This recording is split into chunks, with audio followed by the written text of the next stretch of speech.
Welcome to the Getting High on Leadership series featuring Paul Karasik. Paul is one of America's top management consultants helping leaders succeed. He is the author of 9 books, including Sweet Persuasion and Brilliant Thoughts and Provocative Questions. His insights appear regularly in major publications, and he is one of the most sought-after executive coaches. Paul founded the American Seminar Leaders Association and the Psychedelic Institute of Los Angeles. He is a popular speaker at national conferences and has been on stages across all 50 states and internationally. Paul's work addresses the question, how can we transform conflict in business into collaboration? With decades of experience in management, leadership, and psychedelics, he brings a unique perspective on personal and societal growth. In this series, we'll be discussing his latest book, Getting High on Leadership, The Leader's Guide to Higher Consciousness. We'll be exploring the concepts, techniques, and mindset required to revolutionize leadership. Enjoy.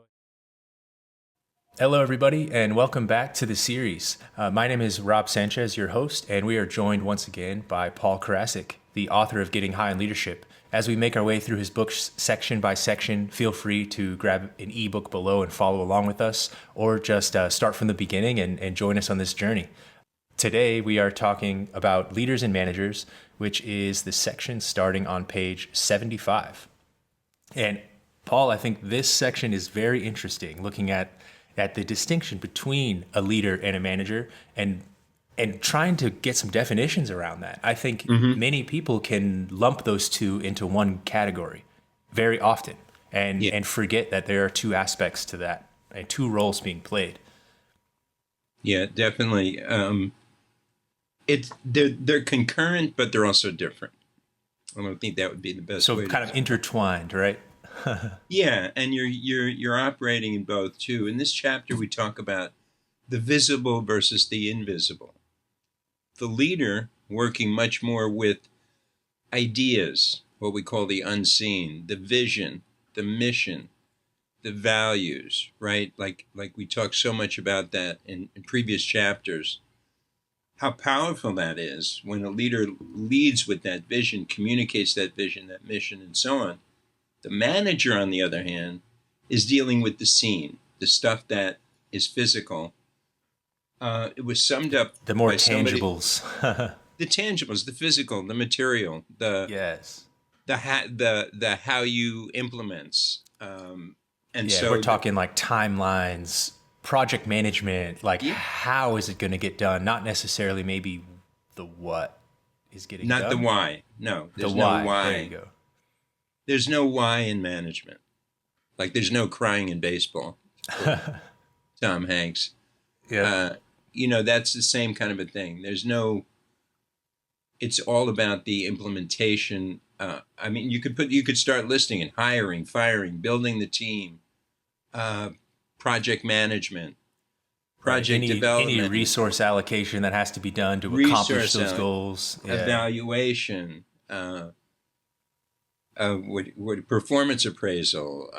There's so many things, in any form of leadership that are external, that are the what and how, but not the why. Yeah, so we're talking the manager's doing these managing aspects, but now the leader part of the role, that's where you need to bring in the passion. That's where you need to look at the motivation, the values, and the mission statement that we've talked about in the previous sections here. That's that common thread, right? That beat of the drum, keeping everyone marching in tune or in step. Yeah, most managers operate kind of like parents. Why shouldn't I do that? Because I said so. There can be an aspect of that at times. I think, yeah. And maybe that's a sign of like a newer manager, right? You've seen managers, you've had them in the past, and you've stepped into this role now. I think it's easy to take that stance and not realize maybe what's been unseen, even in your own experiences with managers and leaders. Well, the point of this chapter is to say you need to do both. Can't put all your eggs in one basket, huh? No, but it's rare. It's rare. Even if it was just at the highest level of leadership, you hiring the right team or bringing on the right team or working with the team, that becomes a management level. So it doesn't matter how high you go on the totem pole, you're still going to have this intertwining of the management. But if a manager, also I just want to add to that. It was said a long time ago on this particular topic. Leaders lead people, and management work with things. And that's pretty. It's pretty. Leaders work with people, and managers work with things, stuff, material. When's it coming? What's the time? How much do we need? What's the money?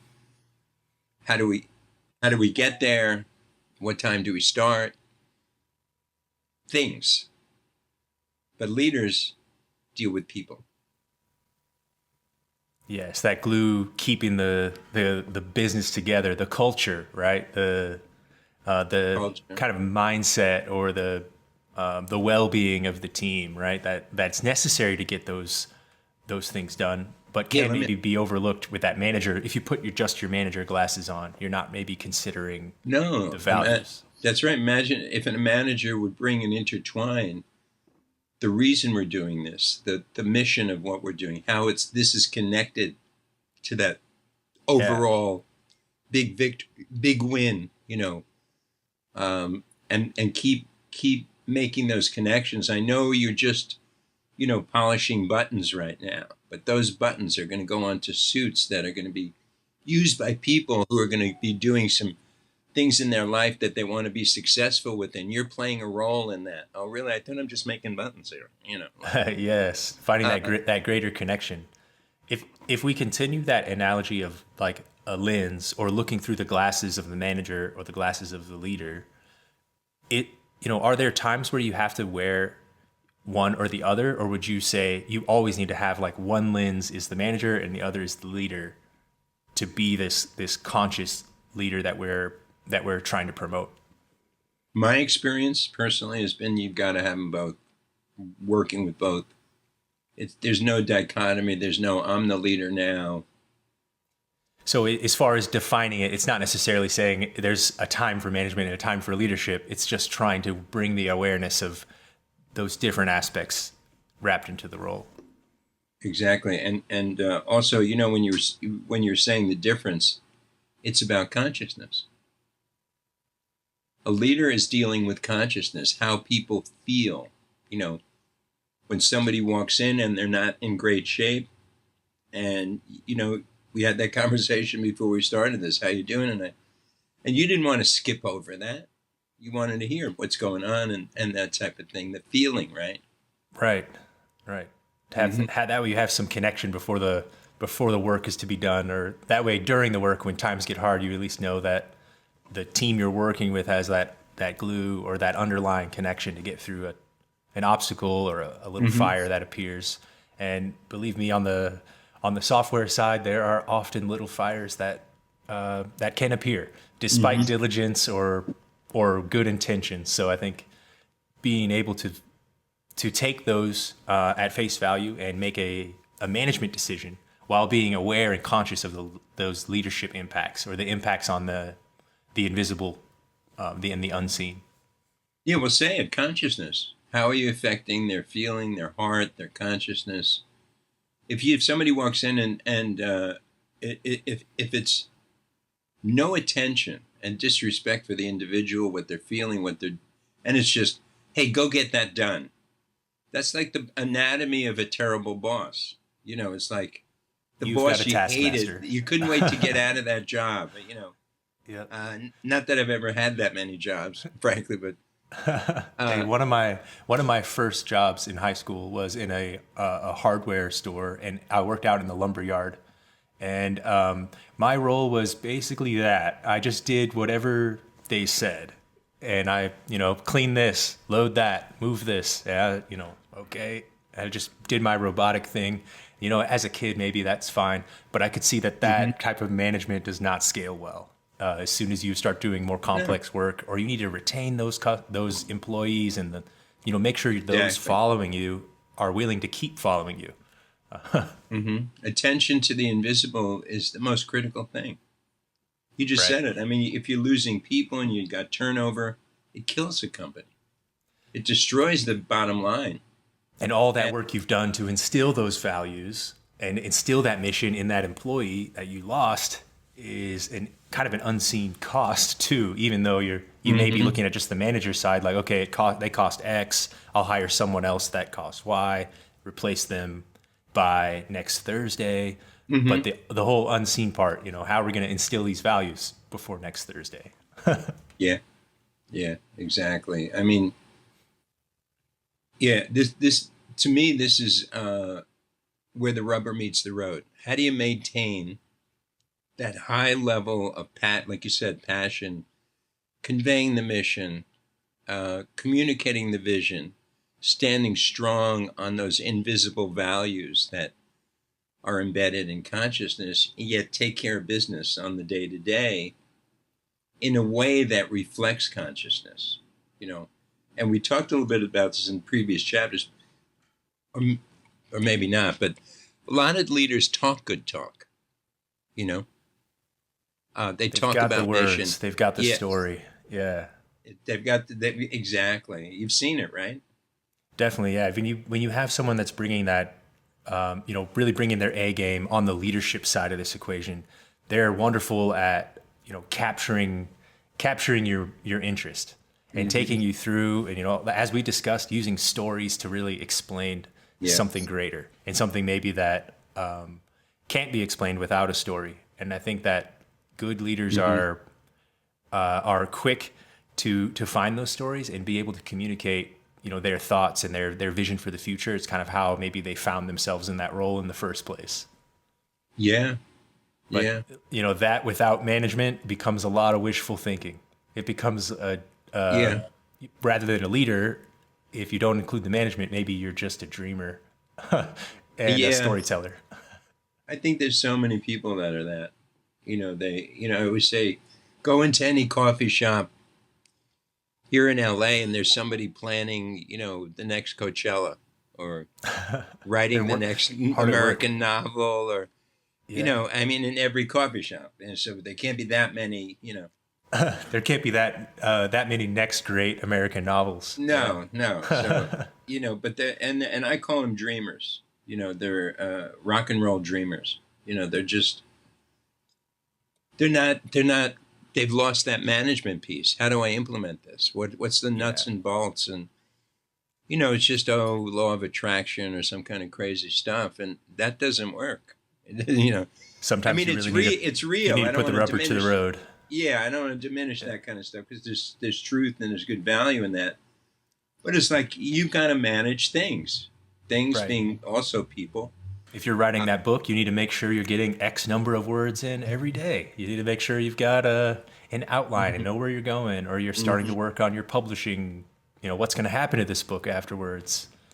Where just sitting there and telling the story of you writing the book is not getting the book done. Great example. Great example. How many people do that? We have a publishing company and we publish books, and they're not the kind of books you want to sell 1 million copies. They're books that establish people and serve a certain kind of function. Right. And really kind of capturing the mind of a subject matter expert and just letting them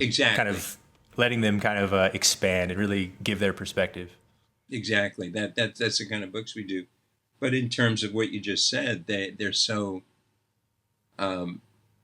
it's a consciousness game, and I've got to be on their case all the time they want the book, right? They're top level executives, but they don't want to go into the minutia. They don't even want to write the book in a lot of cases. Yes. Yeah. So we have to work with that, but it's the consciousness. I mean, that's the nuts and bolts of this chapter. It's you've got to you can't be a great leader without the invisible. Yeah, but you can't. How those are so connected, right? It's so connected. I think, as you explain it too, with kind of that hermetic analogy too, as above, so below, with the leaders and the managers. In that leaders are managers and managers are leaders. Yeah, wonderfully put. I haven't seen it ever not be that way. Years ago, I think in the 80s or 90s, it became very vogue to not ever say the word manager. In this stuff. 90s. I don't know why, like it was a put down, or maybe it was like some way to fluff up people that have management jobs. Say, you're not just a manager, you're a leader, Yeah, and just blow a little but air. Yeah, but they've been complicated a little bit. They've been intertwined in a way. yeah. Point I here could is, see. Oh, yeah, go go ahead. ahead. I'm sorry. No, I was going to say, I can see that in a corporate environment. I mean, at big scale. And in some of these companies I've been in, they have enough people in the hierarchy that some of these start to get distilled where one role is maybe mostly a manager and maybe other roles are handling the leadership. But it's really Hmm. hard to say that I've ever seen one only like only being a manager. There's always some aspect of leadership, even if it's only at their level of the hierarchy and someone higher up is doing more of the vision or value statements. Hmm. So it's I could see the extremes being focused on at scale, but still you can never fully separate the two. Yeah, I've seen some horrible managers that didn't have like 1 ounce of leadership in them. Yes, yeah. Um, that Shout just out they to just all of you managers. Hopefully you find this series. Yeah. Well, hopefully there won't be anymore. Right? We're gonna correct Right. that problem out there. But yeah, I mean, they just they'd rather look at a computer than a person. And if you're like I said, leaders deal with people and managers deal with stuff. And they didn't. I'd say like, are you going to do like a success story meeting with your team? Like no. I mean, they didn't even talk. They wouldn't. It was the less they could even interact. Hmm. And those are pure managers, so they do exist. But how far could that person go, without leadership skills? Uh, That sounds like a role you'll be in for a while if you're yeah, if that's all you're doing in it. that's going to be home. Yeah, there's Yeah. nowhere to go with that, and you really don't even get to explore your other talents. Not that you need to be big, on a big trip, as far as your career, but just if you're stuck, you're spending 8 hours a day Yeah. in a dead zone.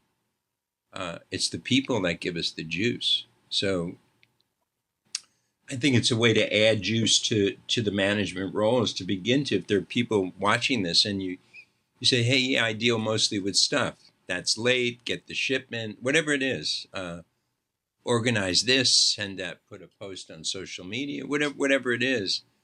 Think about it, and I want to appeal to you out there to think about, do you talk about the invisible? Do you discuss the invisible? Do you embed the invisible, that being mission, vision, values? Um, and see, is there a way you can bring more of that stuff in? And if you're a leader, frankly, leaders don't get too far if they don't have management skills. Right. That's what brings them to the table of leadership. Usually, is they kill it in some stuff area, and then they get promoted to a leadership position.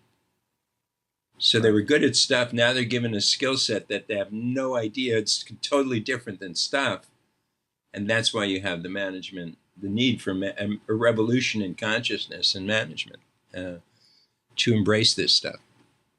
Oh, wonderfully put, Paul. Yeah, and I appreciate the insight on this chapter. It's very important to keep these things intertwined. And as you mentioned, if you find yourself as a manager, think about what you're doing on the leadership side. And if you really think of yourself as the leader of something outside of a corporation, family unit of a small group, make sure you're looking at the manager side and what you need to get that accomplished. Absolutely. Folks, thank you very much for joining us on this episode.